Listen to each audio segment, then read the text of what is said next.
Pada itu, Ahli yang berhormat,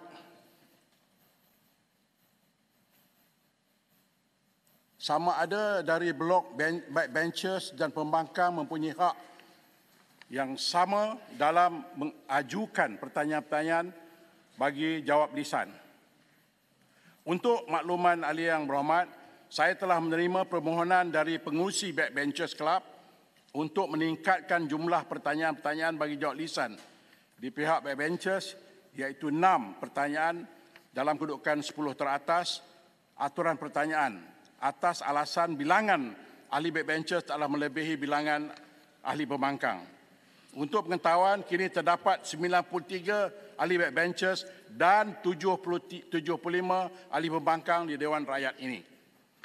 Peraturan-peraturan Majlis Mesyuarat tidak menetapkan syarat mengenai susunan pertanyaan-pertanyaan bagi jawab lisan. Oleh itu, mulai mesyuarat ketiga ini di bawah Peraturan Mesyuarat 100, saya benarkan agar lebih pertanyaan-pertanyaan bagi jawapan lisan bagi pihak backbenchers dalam kedudukan 10 teratas aturan pertanyaan.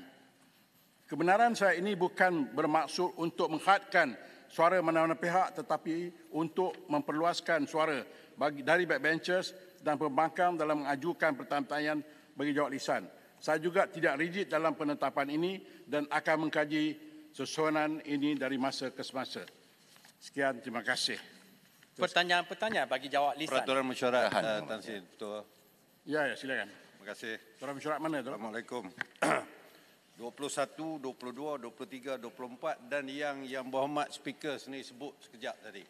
Saya memang berhasrat bagi pihak Perikatan Nasional untuk membangkitkan dan bertanya, minta kejelasan, bukan penjelasan, kejelasan, clarity, not explanation from you, clarity from you. Iaitu dasar baru, kita anggap dasar baru, iaitu memberikan giliran pertanyaan soalan lisan ini dalam keadaan 6-4. Saya rasa ini adalah tidak wajar dan bercanggah dengan amalan-amalan sebelum daripada ini. Walaupun tidak tercatat di dalam standing order, this is the practice all this while yang diketahui oleh seluruh rakyat Malaysia. Di zaman Barisan Nasional mempunyai lebih daripada 2/3 majoriti pun satu-satu, kecuali ada keadaan-keadaan tertentu yang pembangkang sikit sangat, barulah begini. Saya ingin merujuk pada data yang berhormat sebut tadi. Anggota pentadbiran, ahli kabinet seramai 30 orang, bukan sikit 30 orang, tapi tolak 4 orang senator ni, 26 orang MP. Untuk timbalan menteri 29 orang, tolak 3 orang senator, 26 orang. 52 orang tu dah jadi anggota pentadbiran. Kita tak tahu sebenarnya yang menyokong kerajaan ni berapa, kita tak tahu. Dulu masa undi percaya kepada Perdana Menteri, tak ada dibilang. Saya tak tahu.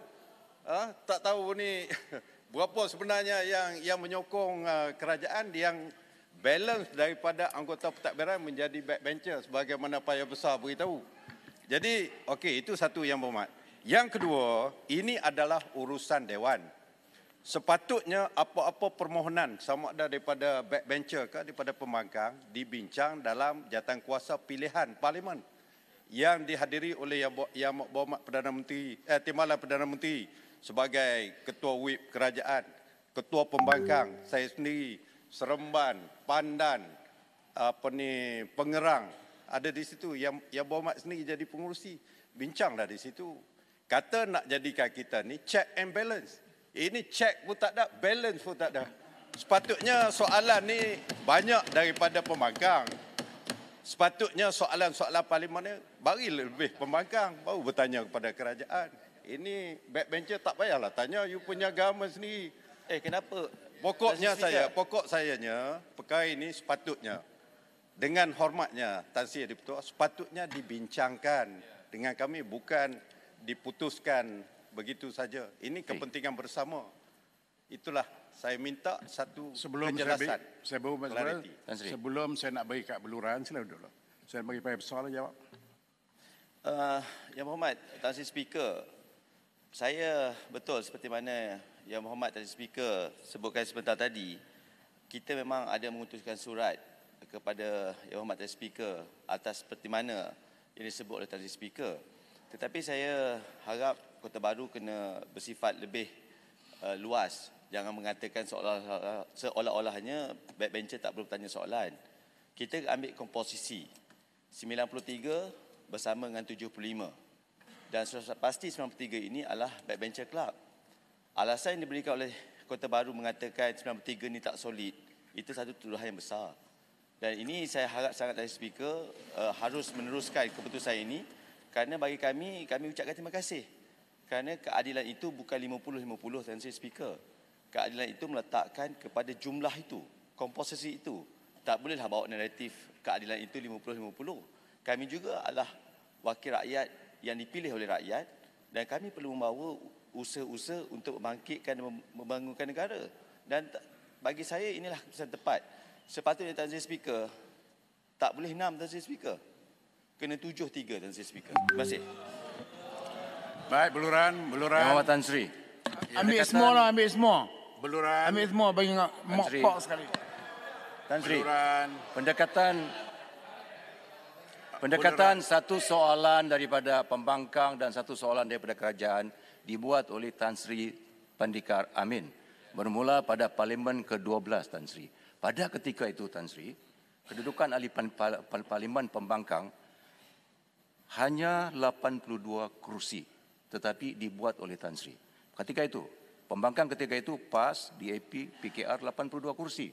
Tapi Tan Sri Pandikar Amin sebagai speaker ketika itu membuat pendekatan satu soalan daripada Pembangkang, satu soalan daripada kerajaan. Tan Sri sendiri meraih keistimewaan sedemikian ketika duduk sebagai pembangkang di sini. Matlamat dan tujuannya adalah untuk check and balance, Tan Sri. Suara daripada kami ini suara yang mewakili rakyat yang lebih ke hadapan dan bukan suara yang mengikut kehendak whip. Sebab itu Tan Sri Pandikar membuat keputusan sedemikian dan membuat pendekatan sedemikian sehinggalah hari ini. Patutnya perkara yang baik ini Tan Sri tak perlu diubah. Kita buatkan itu jadikan itu sebagai presiden yang baik. Besok nanti dekat sana itu boleh duduk sini walaupun 60 kerusi ketika itu nanti kita akan laksanakan pendekatan sedemikian bagi mendengar suara daripada pembangkang untuk tujuan dan matlamat check and balance dalam parlimen Tan Sri. Yang ini tak perlulah kacau Tan Sri. Masih. Tan Sri Speaker, Petaling Jaya. Ya, silakan. Tan Sri Speaker, terima kasih. Last. Ya, terima kasih memberi peluang kepada kami untuk sebagai backbencher, selalunya suara kami tidak dapat didengar. Kerana di pihak pembangkang, pihak kerajaan ramai. Dan ini adalah satu keadilan untuk backbencher di sini. Walau bagaimanapun, di pihak pembangkang, suara mereka tetap didengar. Kerana apa yang ditanya oleh pembangkang, semua jawapan dijawab oleh kerajaan. Yeah. Jadi ini bermaksud bahawa keadilan itu memang bagi kepada semua dan suara pembangkang check and balance itu tetap ada. Jadi mohonlah memberi peluang kepada kami kerana selalunya walaupun saya senior 3 term tetapi kadang-kadang soalan tak naik pun. Ya, jadi saya harap ada peluang untuk bagi kepada kami untuk membawa isu-isu daripada Bayan Baru. Terima kasih. Okey, saya tarik balik keputusan saya. Sekarang saya nak bagi ke Indra Mahkota, lepas itu sempurna. Lepas itu kita mulakan. Silakan. Terima kasih Tuan Yang di-Pertua. Izinkan saya untuk membawa isu ini dalam perspektif yang lebih luas, yakni reformasi parlimen. Saya ingin bertanya, adakah keputusan ini dibuat dalam konteks kita melihat beberapa reformasi parlimen, sebahagian dah bermula, sebahagian yang kita nantikan ialah pelaksanaan Akta Perkhidmatan Parlimen, PSA. Tentu juga kita sedang menunggu bagaimana agaknya kemungkinan ada, ini bukan saja waktu soal jawab, tetapi juga ialah peranan Ketua Pembangkang boleh berunding non-government issues di dalam agenda dan sebagainya. Saya mohon kalau boleh, soalan lisan ini ditangguhkan dulu perubahannya supaya ia dibincang dalam konteks yang lebih besar, konteks reformasi parlimen itu. Terima kasih Tuan Yang di-Pertua. Baik, saya jemput sempurna. Last. Terima kasih Tan Sri Speaker. Saya turut serta dalam bincangkan tentang sidang parlimen ni, saya ingat kalau dapat, ya, Tan Sri Speaker, saya merayu semua. It is not based on number, it is not based on position yang ada. It must be issue driven. Kena kita melihat bahawa prerogatif speaker yang ada, kebiasaan dia akan menilai persoalan-persoalan, satu, kepentingan negara. Keduanya, kepentingan rakyat yang ada. Kerana ini penting yang didengar bukan hanya di parlimen. Tapi kadang-kadang we are driven by number, we are driven by individual yang ada. Saya merayu kepada Datuk Speaker by convention. Kalau kita lihat di banyak negara di dunia, speaker is non, dia tak akan berpihak kepada mana. Sama ada mesti mengundi ataupun tidak, but they will listen to the important of issue raised by each parliamentarian. Satu bab. Yang kedua, saya merayu sungguhlah Tan Sri Speaker. Kadang-kadang saya ini berdiri banyak kali tapi tak sempat. Mungkin tak nampak kot. Tapi saya minta kepada Tan Sri Speaker kalau dapat. Suara-suara, contohnya kita cuma 25 parlimen saja dari Sabah. Daripada 222 saja. We have only 25. Dan kadang-kadang isu yang berbangkit tentang Sabah. Negeri Sembilan bangun sampai kadang-kadang dia dapat banyak kali rembau. Kita, suara Sabah. Suara rakyat Malaysia yang ada daripada sama ada Sarawak, sama ada Sabah. Bukan kita nak confine. Contohnya, it must be discussed by the Sabahan MP. Tidak. Mungkin ada pandangan yang lain. Tapi suara-suara rakyat ni kadang-kadang, why don't you raise the issue? I said, I'm so sorry, akak dah berdiri dah tapi kadang-kadang mungkin tak nampak kot. Jadi saya merayu sungguh, isu yang dibangkitkan bukan hanya setakat, it must be kepentingan rakyat, kepentingan negara. Keduanya, bila berbangkit tentang isu kepentingan kawasan-kawasan contohnya, persoalan. Bangkit soalan tambahan, datang daripada mungkin Barisan Nasional ataupun daripada pihak pembangkang ataupun tertentu, tapi bila kita bangkit tentang kepentingan rakyat, it's very relevant. So saya merayu sungguhlah Tan Sri Speaker kalau dapat, it must be issue driven and kepentingan negara, iaitu kepentingan rakyat dan juga bagi ruang kepada ahli-ahli parlimen untuk menyuarakan suara rakyat yang mereka agak dekat dengan rakyat. Terima kasih banyak. Point of order. 366. Sangkaan jahat. Reformasi yang diperkenalkan oleh parlimen. 366. Ya, sangkaan jahat kepada kami. Sangat ditarik balik. Siapa yang sangka jahat? Sangat kepada speaker. 366. Arau tujukan kepada saya. Bukan ya, 366. Untuk ambil tindakan terhadap saya. Ya Muhammad.